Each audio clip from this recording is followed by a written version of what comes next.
ஒரு நாடாக நமது விமான பயண போக்குவரத்து பாதுகாப்புகள் உயர் மட்டத்தில் காணப்படுவது மகிழ்ச்சிக்குரிய விடயமாகும். ஏவியேஷன் செக்யூரிட்டி ஸ்கோரில் நமது நாட்டுக்கான மதிப்பெண் 92% அமைந்து காணப்படுவதோடு இது நமது நாட்டின் விமான பயண போக்குவரத்து பாதுகாப்பை பொறுத்தவரை ஏனைய நாடுகளோடு ஒப்பிடும்போது இது உயர்மட்ட மதிப்பெண்ணாக அமைந்துள்ளது. இருப்பினும் ஒரு நாடாக விமான போக்குவரத்து பாதுகாப்பை மேலும் மேம்படுத்த நாம் நடவடிக்கை எடுக்க வேண்டும் என்பதோடு உள்நாட்டு விமான போக்குவரத்து பாதுகாப்பு தொடர்பிலும் அதிக கவனம் செலுத்த வேண்டும். சிவில் விமான போக்குவரத்து அதிகார சபை மற்றும் விமான நிலையம் தொடர்பாக நாடாளுமன்றத்தில் இடம்பெற்ற விவாதத்தின் போது எதிர்க்கட்சித் தலைவர் சஜித் பிரேமதாச இதனை சுட்டிக்காட்டினார்.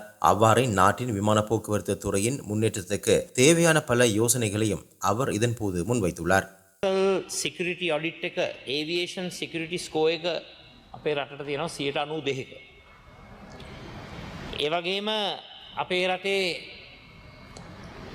ගුවන් සේවා ශාස්ත්‍රයේ ආරක්ෂිත භාවය පිළිබඳව විශේෂයෙන්ම අනිකුත් රටවල් එක්ක සංසන්දනය කරනකොට අපි ඉහළ මට්ටමක තිබෙනවා.